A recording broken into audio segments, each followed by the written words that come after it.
Clint Cosgrove, Rivals.com, here with national recruiting analyst and Texas insider Cole Patterson, along with PowerMizzou himself, Gabe, DeArmond. We're here to review the decision of five-star wide receiver Ryan Wingo, the only uncommitted five-star left on the board as of today.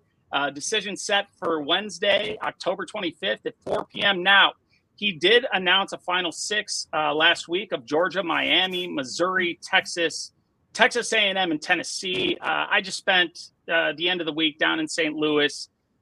He's keeping things close to the vest, but I really got the feeling that this is a two-team race. This is down to Texas and Missouri being the final contenders. I wanted to have you two on as the insiders for the respective programs and just give me your take. And I'll start with you. Where are you seeing this heading? What do you see from Ryan in the coming days? Yeah, Texas had a really good, had a really good push. My bad. No, you're good. Texas had a really good push back in the summer. They got him on campus, for an official visit. They got him back on campus earlier in the season. The vibes were high. It seemed like the Longhorns had the momentum. They were selling him on coming in and potentially playing early. You have Xavier Worthy, like it going to the NFL. A.D. Mitchell looks like he'll be a first or second round draft pick as well. Jatavian Sanders, the tight end. It's going to be a high pick. So they're going to lose some weapons to the NFL, and their pitch has been, he can come in, be the guy in this class, play with, the Jonte Cooks of the world who they signed last year and, be a big weapon as they move over to the SEC. So, it's even recent as early September, at least on the Texas side of things, there's some confidence, that they were going to get the five-star wide receiver out of St. Louis. They missed out on Micah Hudson, the five-star in-state receiver. So the shift focus too, Wingo, and they did the full court press on him. Like I said, got him on campus multiple times throughout this process. But yeah, I had a future cast in on Texas as recently as September, but I don't think the confidence is as high right now as it was a month ago. Yeah. How about you, Gabe? Where are you standing with things right now? Yeah, it was pretty similar process. I actually, back in the summer, put in a future cast for Wingo to Missouri because it kind of seemed that was the way it was going. And then this is a kid who had just seemed like whichever one of the two he had visited last, you started to hear, hey, things are swinging this way. He visited Austin, and we all started hearing, hey, if it was this week, he'd probably commit to Texas. And then he visited Missouri for the LSU game, I guess it was about 3 weeks ago. That a sold-out crowd. They got, Jeremiah McClellan, Ohio State commit in here with him. Williams Winery, the five-star commitment out of Kansas City, was here with him. And you just really started to hear coming out of that weekend. People have asked what changed. Well, something changed that weekend. Whether it was the atmosphere that they showed him, whether it was in Missouri, I had heard way back in the summer, the thought was, look, we need to go out. We need to win games. We need to put up points, and Luther Burden needs to be a reason why. All those things have happened. Luther is second in the country in receiving yards. He is turning into every bit the player everybody thought he was 2 years out of high school. So St. Louis has always been a place where if St. Louis kids, succeed somewhere, then other St. Louis kids are more likely to go there. It's not just Luther. He's obviously the star, but Mookie Cooper is having his best year in college at Missouri. He's another St. Louis guy.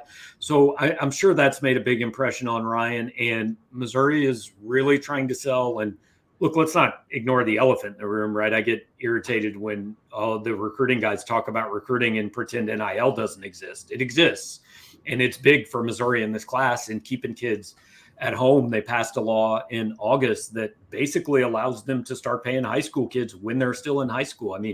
Even if Ryan were to go to Texas and enroll early, that's still mid-January. Whereas he commits to Missouri, if he signs, grant and aid papers or whatever it might be, he can start getting some of that money basically, whenever he signs it.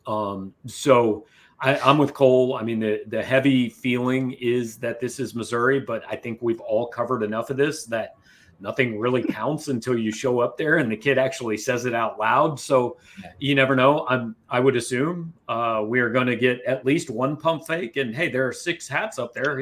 He might do 5 of them. That's the worst thing that can happen in recruiting these days is to be the first school of the hat the kid picks up. Yeah.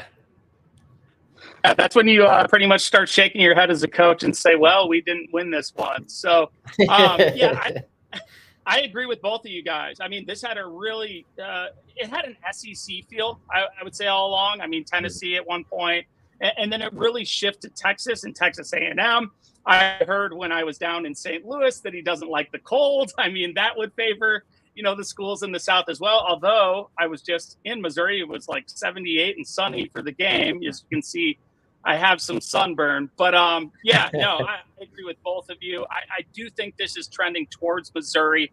But he kept it close to the vest. I met with him on Thursday evening, and, I talked about filming with him the night before, potentially talking. He's like, well, hopefully I know by then. So like you guys said, you never know where this is going to go. And even for whoever he announces for, signing day is still a little bit out. And so this could take some twists and turns. Obviously, a guy with his type of upside and the 5-star talent, he's going to give up or duck out of this race early. So I really appreciate it. I've got my future cast in for Missouri. I believe both of you have them for Missouri at this point as well. Yeah. All right. You got to keep that percentage up and flip it when things start to change, right? Yeah, exactly. Well, yeah. Yeah, you got to. Now, I won't be able to flip. So just for everyone out there, I will not be flipping no matter what. Even if I know it does not Missouri's way, I will not be flipping. You guys, by all means, do your thing. But no, I appreciate you coming on. This has been a fun recruitment to follow. It's taken a lot of twists and turns, and we're about to find out on Wednesday at 4 p.m. So appreciate you guys. Thanks, Clint. Thanks.